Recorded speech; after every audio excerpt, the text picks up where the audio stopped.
How much longer are you going to inhabit a life that belongs to a stranger? You wake up, put on the mask, and spend your entire day silencing your voice just to ensure you don't make anyone else uncomfortable. You have become a professional at flying under the radar, hiding your true interests and suppressing your fire, all for the sake of a hollow social peace. That heavy emptiness you feel in your chest isn't a lack of talent or value. It is the natural consequence of an excess of imitation. You have spent so much energy trying to be like everyone else that you have effectively deleted yourself from the narrative of your own existence. It is time to stop being a shadow. Today, we dismantle the lie of your invisibility, so you can finally see the person you were actually meant to become. You unlock your phone, and the assault begins immediately. Within seconds, you are scrolling through a curated gallery of lives that seem infinitely better, shinier, and more meaningful than your own. You see the edited trips, the sculpted bodies, and the staged relationships that make your own reality feel like a dusty, forgotten room. Every image is a silent, jagged reminder of what you lack, and you let it cut you without even realizing it. Comparison is the slowest, most effective poison ever devised, because it convinces you that your life, your achievements, and your process are insignificant. It drains the color from your world until everything you have built looks gray and small in the shadow of a digital illusion that was never real to begin with. Your brain is being scanned by a distorted reflection. You are measuring the messiness of your internal experience against someone else's polished external projection. You are watching an edited highlight reel and wondering why your full-length movie has so many boring scenes. This psychological sabotage convinces you that you are falling behind in a race that does not actually exist. By focusing on the milestones of strangers, you lose the rhythm of your own pulse. You have handed over the ruler of your self-worth to a faceless crowd, allowing them to define what a successful day looks like. Your actual progress goes completely unnoticed because it doesn't fit into a square frame, leaving you feeling like a failure in a game you feel never signed up to play. The first step toward reclaiming your sanity is to shatter that digital mirror. You must recognize that your path is fundamentally yours and cannot be measured with someone else's ruler without committing an act of self-sabotage. Stop looking at the finish lines of others and start looking at your own feet. Your only legitimate competition is the person you were 24 hours ago. When you reclaim your focus, you regain your power to move at your own speed. You no longer need to keep up with the frantic pace of the collective. You only need to honor the integrity of your own growth. True strength is found when you finally decide that your reality, however unedited it may be, is the only one worth living. You have been led to believe that blending in is your safest bet for survival, but this conformity is actually a slow-motion suicide of the soul. By trying to be a copy of someone else, you are making a devastating trade. You are guaranteeing that you will only ever be a second-rate version of another person, while remaining a completely invisible version of yourself. When you adopt their style, their opinions, and their path, you are surrendering your only true competitive advantage, your own essence. The world is already saturated with generic copies and echoes. There is no space for another person who looks and acts exactly like everyone else. Your safety is an illusion that costs you your presence, leaving you as a ghost in your own life. There is a visceral disconnect that happens when you wear a mask to please others. People can sense the hollow space where your true self should be. We are biologically wired to seek authenticity, not perfection, yet you keep trying to polish your edges until you are forgettable. Think about the individuals who have actually moved you. They were never the ones who followed the template. They were the ones who were too loud, too strange, or too intense to be ignored. By hiding your true nature, you are depriving the world of the one thing it actually needs from you. You are a puzzle piece trying to change your shape to fit into a space where you do not belong, leaving your actual spot empty while you struggle to be someone else. You must stop being a shadow and start embracing the friction of your own identity. Authenticity is not about being perfect, it is about being honest with who you are. The moment you stop apologizing for your unique perspective, the world begins to take notice of your light. It is far better to be seen for who you are than to be loved for the mask you wear. When you lean into your own nature, you stop competing and start existing on your own terms. You are no longer one of many. You become the only one. Reclaiming your identity is an act of rebellion against a society that profits from your insecurity. Stand tall in your own skin and let the world adjust to you, because the version of you that everyone else is playing is already taken. Think about how many parts of yourself you have discarded just to remain acceptable to a crowd that doesn't even know you. How many times have you held your breath in a meeting, swallowing a brilliant idea because you were terrified of sounding stupid? You are wasting a staggering amount of cognitive energy every single day just to keep that heavy, suffocating mask in place. This isn't just social etiquette. It is a systematic drainage of your vital force. You are paying a high tax to belong to groups that would replace you in a heartbeat. You have traded your inner stillness for the shallow comfort of not being noticed, and the debt is starting to crush your spirit. This tax is not paid in money, but in your very peace of mind, your creative spark, and the irreversible currency of your time. Historically, the person who traded their identity for tribal safety eventually became a ghost, present in body, but absent in influence. You are terrified of the social cost of standing out, but you have failed to calculate the internal cost of fitting in. By prioritizing social acceptance, you are actively choosing to starve your soul.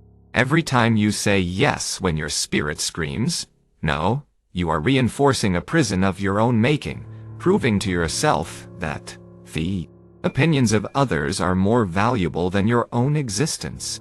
You need to sit down and perform a brutal, honest audit of what this performance is truly costing you. List the hobbies you have killed, the words you have swallowed, and the dreams you have buried just to stay normally.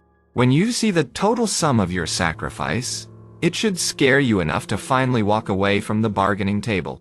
Social acceptance is never worth the price of your soul. Stop paying for a seat at a table where you aren't allowed to be yourself. Reclaim your time and your energy, and realize that the only person you truly need to please is the one looking back at you in the mirror. You have been conditioned to obsess over your flaws, spending years trying to fix weaknesses that were never meant to be your focus. Instead, you must turn your gaze toward your zone of genius, that space where effort feels like play and where you excel without even trying. What do you do with total ease that leaves others scratching their heads in confusion? It might not be glamorous or involve a stage and a microphone. It could be your uncanny ability to listen, your peculiar sense of humor, or your relentless talent for organizing chaos into order. These are not just traits. They are the raw materials of your dominance. That thing you dismiss as normal because it comes so naturally to you is actually your greatest superpower. We are often blind to our own genius because we assume everyone else sees the world through the same lens we do. But they don't. Historically, those who reached the peak of their potential were the ones who doubled down on their natural inclinations rather than trying to become a well-rounded copy of a generic human. Your value does not lie in imitating the graceful pigeon. It lies in being the most formidable raven in the forest. By chasing someone else's definition of talent, you are ignoring the gold mine that is already buried inside your own character. Stop trying to polish your rough edges and start sharpening them into tools of influence. Your zone of genius is the only place where you can achieve true mastery without burning out. When you operate from your strengths, you stop competing and start providing a value that no one else can replicate. This is how you move from being invisible to being indispensable. Accept that you are not for everyone, and let your unique skills filter the world for you. You were not born to be a jack of all trades in a world of mediocre copies. You were born to be a master of the specific fire that only you can carry. You are currently paralyzed by a visceral dread of the cold shoulder, the awkward silence, or the group chat where your name is no longer mentioned. This intense fear of being rejected is a primal alarm bell left over from a time when being cast out of the tribe meant certain death in the wilderness. However, in the modern world, this biological alarm is misfiring and keeping you trapped in a life that is too small for you. You are using your energy to avoid a no at all costs, shrinking your personality and muting your truth just to stay in rooms where you aren't even respected. This constant state of social vigilance is not protecting you. It is a cage that allows the opinions of people who don't truly value you to dictate the boundaries of your potential. Evolutionarily, the fear of social exclusion was a survival mechanism that kept our ancestors aligned with the group. But when you seek to grow beyond the average, that same mechanism becomes a poison. Historically, those who reached the heights of human potential had to endure a period of isolation as they filtered out the mediocrity of all their surroundings. When you show your true self and people walk away, they aren't rejecting your inherent value. They are acknowledging that they can no longer handle the friction of your growth. This rejection is a violent but necessary act of purification for your social circle. Without the no from the wrong crowd, you will never have the psychological space to hear the yes from the right tribe. It is time to stop running from rejection and start using it as your internal GPS. If the people who value superficiality and mindless imitation walk away when you show your true self, you have not lost. You have won. Their exit is the definitive confirmation that you are finally on the right path. Use that fear as a compass. If you feel it, it means you are stepping into a territory of authenticity that the small-minded cannot inhabit. Rejection from the wrong crowd is the first essential step to finding acceptance from the right tribe. Stop trying to be for everyone and start being unapologetically for yourself. The faster you filter out the distractions, the sooner you will find the people who actually deserve to witness your transformation. You are waiting for a permission slip that is never going to arrive from the outside world. You have become addicted to the external drug of validation, constantly checking your digital windows for a like, a comment, or a nod of not approval to tell you that your existence is justified. This dependency is a dangerous game because it puts the keys to your happiness in the hands of strangers who are just as lost and insecure as you are. External validation is a short-term high with a brutal and inevitable come-down. You find yourself needing more and more of it just to maintain a baseline level of self-worth. This cycle turns you into a beggar for attention, moving through the world with your hands out, hoping someone will tell you that you are enough.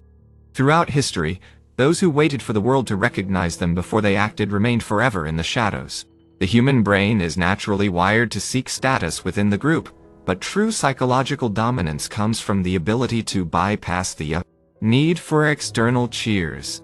When you rely on the crowd to validate your progress, you are essentially telling the world that your opinion of yourself is the least important one in the room. This makes your self-esteem a volatile variable of social trends, rather than a constant of your character. To be truly free, you must cut the cord of permission-seeking and find a source of power that doesn't depend on the volume of the audience. The drug of approval only makes you fragile. You must initiate a process of radical self-validation and treat it like a clean, renewable energy source. At the end of every day, instead of seeking likes to prove your worth, you must look inward and audit your own actions. Write down one decision you made that you are proud of, one act of discipline you executed, or one moment where you chose your truth over a convenient lie. Become your own most demanding critic and your own most loyal supporter. When your opinion of yourself becomes the only one that truly matters, you become untouchable in any social environment. Self-validation is the quiet, unshakable knowledge that you have met your own standards. Once you give yourself permission, the world will eventually have no choice but to follow. You have spent years collecting theories on how to be confident, reading books and watching videos, while you remain safely tucked away in the shadows of your own life. You are waiting for a sudden, monumental surge of courage to arrive and liberate you. But that day will never come, because theory is entirely useless without direct action.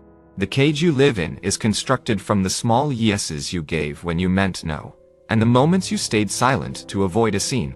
You think that breaking free requires a grand dramatic gesture, so you do nothing, paralyzed by the scale of the transformation you think you need.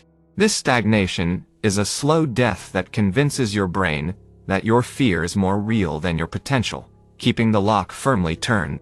From an evolutionary perspective, our brains are wired to avoid any behavior that might trigger social friction, because friction used to equal danger.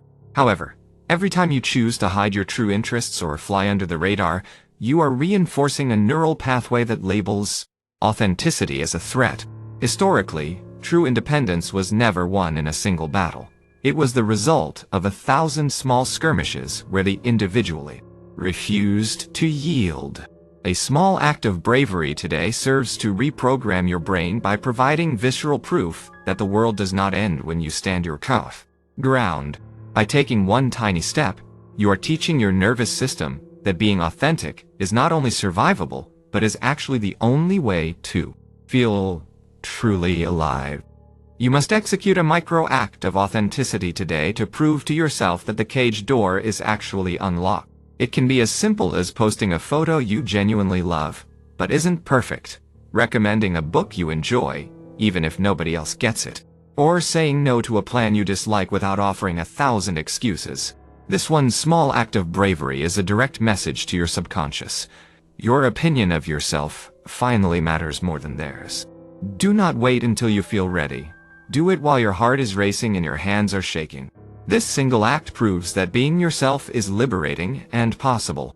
It is the first crack in the wall of your invisibility, and once you start, the momentum of your own truth will become an unstoppable force.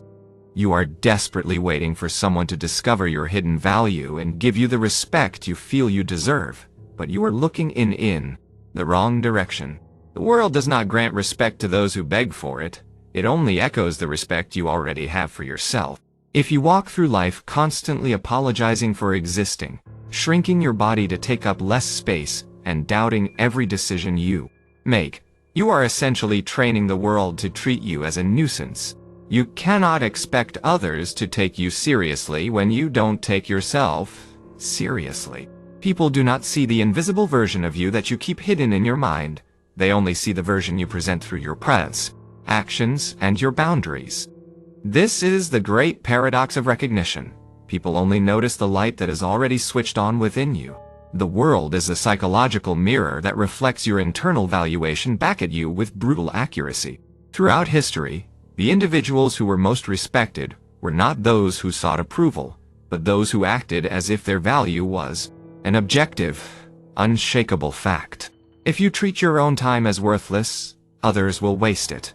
If you treat your ideas as stupid, others will ignore them. You are waiting for an external cause to give you a reason to feel self-love, but external recognition is actually a consequence of that. Self-love, never the cause. You must be the one to set the price for your soul, or the world will gladly buy it for nothing. To change how the world sees you, you must first change how you occupy your own space. Stop apologizing for your presence and start speaking with the conviction of someone who knows they belong in the room. Validate your own achievements and respect your own time before you ask for anyone else's permission to be successful. When you stop seeking likes to justify your worth and start acting as a high-value person, something magical happens. The reflection in the mirror finally changes. The world will have no choice but to agree with the standard you have set for yourself.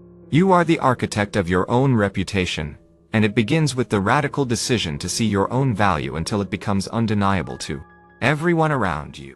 You have been taught to feel ashamed of the very things that make you distinctive, often hiding your intensity, your sarcasm, or your obsession with details because you've been told they are flaws that make others uncomfortable. You spend years trying to sand down your sharp edges to fit into the smooth, round holes of social expectations. But this supposed dark side is not a defect. It is actually the most potent part of your personal brand. By burying these traits, you are burying the only tools you have to stand out in a world that is drowning in blandness. These oddities are the unique fingerprints of your soul, and by suppressing them, you are effectively choosing to be a ghost rather than a force of nature. There is a profound psychological tragedy in being a vanilla copy of a person. You think that by being like everyone else, you will be safe. But you are only ensuring that you are completely forgettable. In any ecosystem, the forest needs both the light of the pigeon and the depth of the raven. If every tree was the same height and every bird sang the same note, the system would collapse into stagnation. Historically, the figures who left a permanent mark on the world were never those who polished themselves into perfection. They were thick ones whose flaws gave them the texture and depth that made them impossible to ignore. Your sharp edges are not meant to be hidden. They are meant to be the very things that allow you to cut through the noise of a mediocre society. It is time to stop apologizing for your intensity and start using it as your greatest advantage. Those sharp edges you've been trying to hide are precisely what you need to cut through the thick fog of mediocrity that surrounds you. When you lean into your oddities, you stop being a generic commodity and start being an unforgettable entity. The world doesn't need more people trying to be normal. It desperately needs you to be the best possible version of yourself, shadows, and all. Your flaws are not obstacles to your success. They are the fuel for your authenticity. Embrace your depth, your quirks, and your specific fire. By refusing to polish away your character, you are finally giving the world something real to connect with, transforming your supposed weaknesses into your most unshakable strengths. The path forward is simple, though it requires a courage most will never possess. You must stop looking sideways at the lives of others and start looking deep within your own heart for the answers you've been seeking. Your primary task is not to change your nature so that you can finally be valued by a crowd of strangers, but to remind yourself of your own inherent value until it becomes an undeniable reality. Remember the cost of being fake, validate your own achievements every single night, and understand that the respect of the world is nothing more than a faint echo of the respect you have for yourself. You were not born to be an imitation. You were born to fly. The sky is waiting for you to remember how to use your own wings, instead of trying to borrow someone else. If this message served you, subscribe and hit the bell. Comment the word value if you commit to being more you today.